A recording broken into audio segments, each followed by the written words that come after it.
ಮತ್ತು ಇನ್ನೊಂದು ಭಾಳ ದೊಡ್ಡ ಸಿದ್ಧಾಂತ ಅವ್ರದ್ದು, ಅದಕ್ಕೆ ನಿರಾಭಾರಿ ಸಂತ ಅಂದರೆ ಅವರೊಬ್ಬರೇ ನಾನು ಕಂಡದ ಹಾಗೆ. ಒಂದು ಮಾತು ಹೇಳಿದರು, ನನ್ನ ನೆನಪದ, ಏನು ಕೇಳಿದ್ರು ಬೇಡ ಅಂತಾರಲ್ಲ ಯಾಕಪ್ಪಗಳು ಅಂತ ಯಾರೋ ಒಬ್ಬರು ಕೇಳಿದರು ಗುಂಪಿನಾಗ. ಅದಕ್ಕೊಂದು ಮಾತು ಹೇಳಿದ್ರು, ಅವೆಲ್ಲ ನೆನಪಿಟ್ಕೋಬೇಕು ಅನಿಸ್ತದೆ ಅದನ್ನು. ಅವ್ರು ನಾಲಿಗೆಗೆ ಕೈಗೆ ಹತ್ತಿರ ಸಂಬಂಧದ ಅಂತ, ನಾಲಿಗೆಗೆ ಕೈಗೆ ಹತ್ತಿರ ಸಂಬಂಧದ ಅಂತ.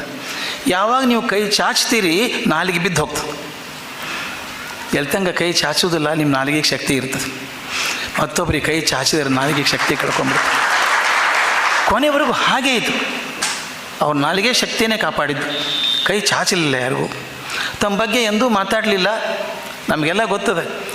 ಹೋದ್ ನಮ್ಮ ಕಡೆಯಿಂದ ಮಾತಾಡ್ಸೋರು, ಒಂದು ಪ್ರಶ್ನೆ ಕೇಳಿ ನಮ್ಮ ಕಡೆಯಿಂದ ಮಾತಾಡ್ಸಿ ಮತ್ತೆ ಮುಂದೇನು ಪ್ರಶ್ನೆ ಕೇಳೋದು ನಮ್ಮ ಕಡೆಯಿಂದ ಮಾತಾಡ್ಸೋರು. ಅವರ ಪ್ರೀತಿ ಅನ್ಯಾದೇಶವಾದಂಥದ್ದು. ಅವ್ರ ಆಶೀರ್ವಾದ ಮಾಡೋ ರೀತಿ ತಮಗೆಲ್ಲ ಗೊತ್ತದೆ. ಎಂದೂ ಕಾಲು ಮುಟ್ಲಿಕ್ಕೆ ಆಗಲಿಲ್ಲ.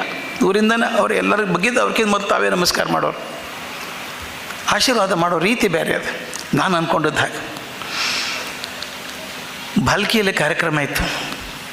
ಬಹುಶಃ ಅವರು ಲಿಂಗೈಕ್ಯರಾಗೋದಕ್ಕಿಂತ ಒಂದು 6-7 ತಿಂಗಳ ಮೊದಲು ಏನೋ ಅಂತ ಅನ್ನಿಸ್ತದೆ. ಅಲ್ಲಿ ಒಂದು ಉಪನ್ಯಾಸಕ್ಕೆ ಬರಬೇಕು ನನಗೆ ಹೇಳಿ ಕಳಿಸಿದ್ರು. ನಾನು ಹೋಗಿದ್ದೆ. ಬೆಳಗ್ಗೆ ಅಲ್ಲಿ ಉಪನ್ಯಾಸ ಮುಗೀತು. ಮುಗಿದ ಮೇಲೆ ಇಬ್ಬರು ಹೋಗಿ ಬರ್ತಿರ್ಬೇಕಾದ್ರೆ ಏನು ಮಧ್ಯಾಹ್ನ ಕಾರ್ಯಕ್ರಮ ಏನು ಅಂತ ಕೇಳಿದರು. ಏನಿಲ್ಲ ಸ್ವಾಮೀಜಿ, ಬಸವಲಿಂಗ ಪಟ್ಟದೇವರು ಸ್ವಾಮೀಜಿ ಅವ್ರ ಕಾಲೇಜಲ್ಲಿ ಒಂದು ಲೆಕ್ಚರ್ ಇಟ್ಟಿದ್ದಾರೆ, ಮಧ್ಯಾಹ್ನ 2ರಿಂದ 3 ತನಕ ಒಂದು ಲೆಕ್ಚರ್ ಅದ, ಅದು ಮುಗಿಸ್ಕೊಂಡು ಬರ್ತೀನಿ. ಆಯಿತು ಹಾಗೆ ಮಾಡಿರಿ ಅಂದ್ರೆ ಹೋದರು. ಪ್ರಸಾದಕ್ಕೆ ಹೋದರು. ನಾನು ಊಟ ಮುಗಿಸ್ಕೊಂಡು ಆ ಕಾಲೇಜಿಗೆ ಹೋದೆ. ಕಾಲೇಜ್ ಆಡಿಟೋರಿಯಮ್ನಾಗ ಎಲ್ಲ ಟೀಚರ್ಸು ಸ್ಟೂಡೆಂಟ್ಸ್ ಎಲ್ಲ ಕೂತಾರೆ. ಸ್ಟೇಜ್ ಮೇಲೆ ನಾನು ಬಸವಲಿಂಗ ಪಟ್ಟದೇವರು ಸ್ವಾಮೀಜಿ ಸ್ಟೇಜ್ ಮೇಲೆ ಕೂತೀವಿ. ಇನ್ನು ಶುರು ಆಗಲಿಕ್ಕೆ ಒಂದು 4-5 ಮಿನಿಟ್ ಇರಬೇಕು. ಸಿದ್ದೇಶ್ವರಪ್ಪಗಳು ಕಾರ್ ಬಂತು. ಅವ್ರು ಬರ್ತಾರಂತ ಯಾರಿಗೂ ಗೊತ್ತಿಲ್ಲ. ಬಸವಲಿಂಗ ಪಟ್ಟದೇವ್ರ ಗುರುಗಳು ದಡ ಸ್ಟೇಜ್ ಮೇಲೆ ಇಳಿದು ಅಪ್ಗಳು ಬಂದಾಗ ಕರ್ಕೊಂಬರ್ತೀನಿ ಅವ್ರನ್ನ ಅಂತ ಹೋದರು. ನಾನು ಕೆಳಗಿಳಿದು ಹೋದೆ. ಕಾರ್ ತೆಗೆದು ಬಾಗಿಲ ತೆಗೆದು ಬರ್ರಿ ಅಪ್ಗಳು ಮೇಲೆ ಬರ್ರಿ. ಮೇಲೆ ಬರೋದಿಲ್ಲ. ಆಗಲೇ ನಮ್ಮ ಲೀಲಾ ಹೇಳಿದ್ರಲ್ಲ ಹಾಗೆ ಒಳಗೆ ಬರೋದಿಲ್ಲ. ಮುಂದಿನ ಸಾಲಿನಾಗ ಕುಡಿದ್ರೆ ಅಲ್ಲೊಂದು ಕುರ್ಚಿ ಹಾಕಿರಿ, ಬಾಗಿಲ ಹತ್ರ ಒಂದು ಕುರ್ಚಿ ಹಾಕಿರಿ, ಸಾಕು, ಯಾರು ಬರಬೇಡ್ರಿ, ಅಲ್ಲಿ ಹೋಗ್ರಿ. ಅಲ್ಲಿ ಕುರ್ಚಿ ಹಾಕ್ಕೊಂಡು ಕೂತ್ಕೊಂಡು 1 ತಾಸು ಮಾತು ಕೇಳಿದರು. ನಾ ಹೇಳಿದ್ದು ಅವ್ರಿಗೆ ಏನೂ ಪ್ರಯೋಜನ ಇಲ್ಲ. ಇದೊಂದು ಹನಿ, ಅದು ಸಮುದ್ರ. ಅದು ಹೆಂಗೆ ಆಯ್ತು ಅಂದರೆ ಹನಿ ಹುಡ್ಕೊಂಡು ಸಮುದ್ರ ಬಂದಂಗೆ ಆಯ್ತು.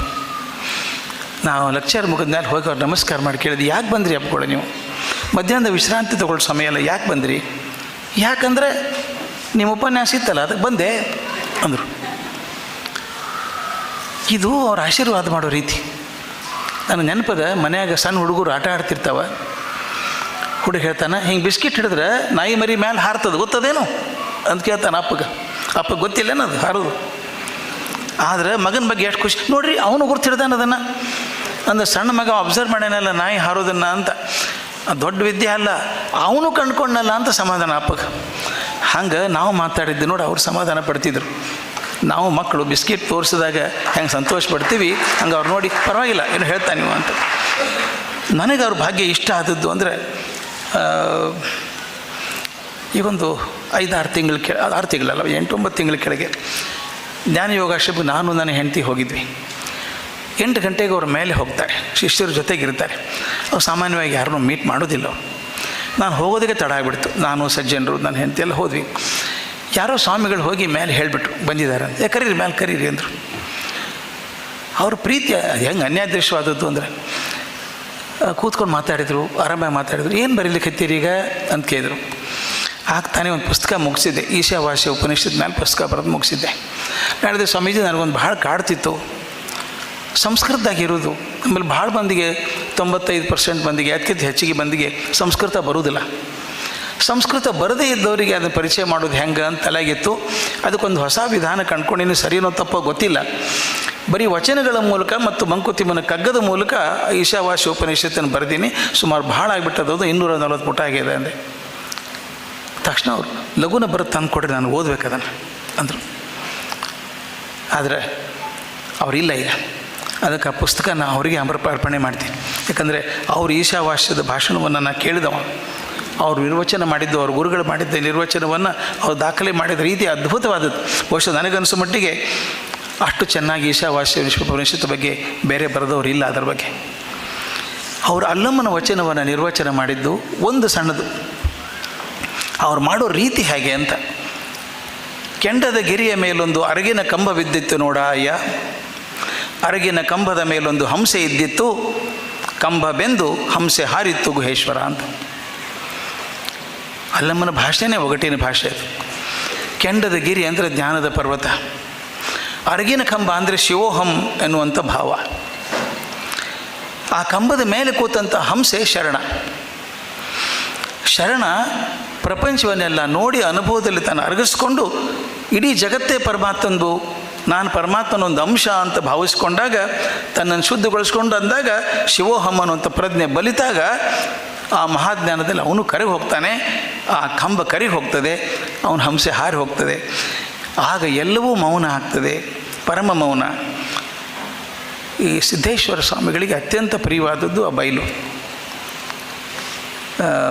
ಯಾವಾಗಲೂ ನೆನೆದದ್ದು ಬಯಲು, ಬಯಲಲ್ಲಿ ಬಯಲಾಗುವಂಥ ಆಸೆ. ಅವ್ರಿಗಿಷ್ಟವಾದಂಥ, ಅವರೇ ಸುಂದರವಾಗಿ ವಿವರಿಸಿದಂಥ ಈಶಾವಾಸ್ಯದ 7ನೇ ಮಂತ್ರ ಅವರಿಗೋಸ್ಕರ ಬರ್ದಂಗದ, ಅವ್ರಿಗೋಸ್ಕರ ಬರ್ದಂಗದ. ಯಸ್ಮಿನ್ ಸರ್ವಾಣಿ ಭೂತಾನಿ ಆತ್ಮೈವ ಭೂತಿಜಾನಿತಃ ತತ್ರ ಕೋ ಮೋಹ ಕ ಶೋಕ ಏಕತ್ವ ಮನುಪಶ್ಯತಃ ಅಂತ. ಅಂದರೆ ಎಲ್ಲರಲ್ಲಿ ಆತ್ಮಭಾವವನ್ನು ಕಾಣುವಂಥ ವ್ಯಕ್ತಿ, ಜಗದ ಎಲ್ಲೆಡೆಗೆ ಅದೇ ಆತ್ಮತತ್ವವನ್ನು ಕಾಣುವಂಥ ವ್ಯಕ್ತಿಗೆ ಯಾವತ್ತೂ ಶೋಕ ಇಲ್ಲ, ಮೋಹ ಇಲ್ಲ ಅಂತ. ಆ ಶೋಕ ಮೋಹಗಳನ್ನು ಮೀರಿದಂಥ ಎತ್ತರಕ್ಕೆ ಏರಿದವರು ಸಿದ್ದೇಶ್ವರಪ್ಪಗಳು. ಅದರಿಂದ ಆ ತತ್ವವನ್ನು ಬಯಸಿದವರು ಅವರು.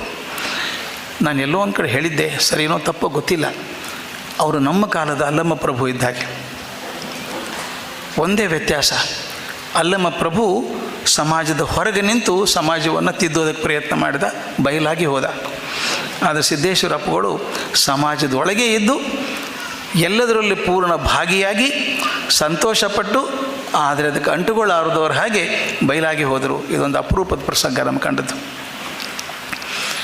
ಆಗಲೇ ಹೇಳ್ದಂಗೆ ಮತ್ತೆ ಸಿದ್ದೇಶ್ವರ ಅಪ್ಪಗಳು ಬದುಕಿದ ಕಾಲದಲ್ಲಿ ಕೆಲವೊಂದು ನಾವು ಪಾಲಿಸಬೇಕು ಅನಿಸುತ್ತೆ. ಅವ್ರು ಬರೆದಂಥ ಜ್ಞಾನದ ನಿಧಿ ಇದೆಯಲ್ಲ ನಮಗಿದೆ. ಅದು ಅವ್ರ ಮಾತುಗಳು, ಪುಸ್ತಕಗಳು ಬೇಕಾದಷ್ಟು ಇದ್ದಾವೆ.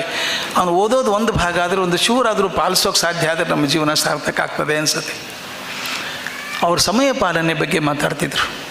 ಏನು ಅದ್ಭುತ ಸಮಯ ಪಾಲನೆ ಮಾತಾಡೋದು. ನಮ್ಮ ಕನ್ನೇರಿಮಠ ಸ್ವಾಮಿಗಳದ್ದು ಹೇಳಿ ಅವ್ರು ಹೇಳ್ತಾರೆ ಅಂತ ಹೇಳಿಬಿಟ್ರು.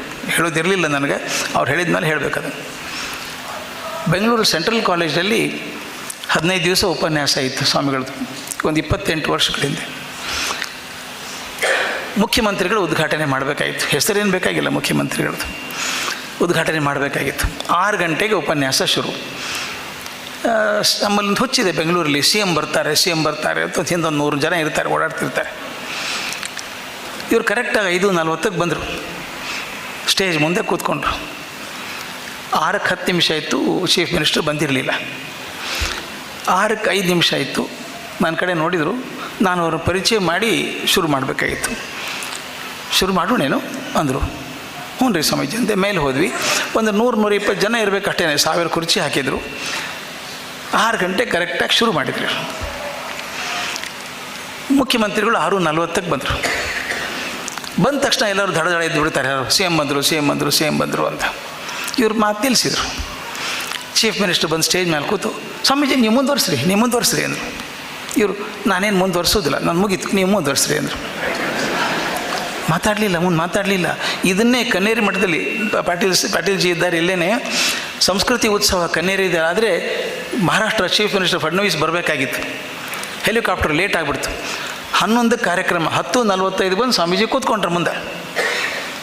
11 ಆಯಿತು, 11:15 ಆಯಿತು. ಎಷ್ಟಾಯ್ತು ಟೈಮು ಅಂತ ಕೇಳಿದ್ರು. 11:15 ಆಯ್ತು ಸ್ವಾಮೀಜಿಯಿಂದ. ಆಯ್ತು ಹಂಗಾದ್ರೆ ಅಂದಿದ್ದು ಹೋಗ್ಬಿಟ್ರು. ಫಡ್ನವೀಸ್ ಬಂದರು 12:15. ಅವ್ರು ಕೇಳಿದರು ಕನ್ನೇರಿ ಸ್ವಾಮಿಗಳಿಗೆ, ಸ್ವಾಮಿಗಳು ಎಲ್ಲಿದ್ದಾರೆ ಅಂತ. ಇಲ್ಲ ಸ್ವಾಮಿಗಳು ಆಶ್ರಮಕ್ಕೆ ಹೋದರು, ಅವ್ರು ಬರೋದಿಲ್ಲ ಅಂತ. ಬರಲಿಲ್ಲ, ಕಾರ್ಯಕ್ರಮ ಬರಲಿಲ್ಲ.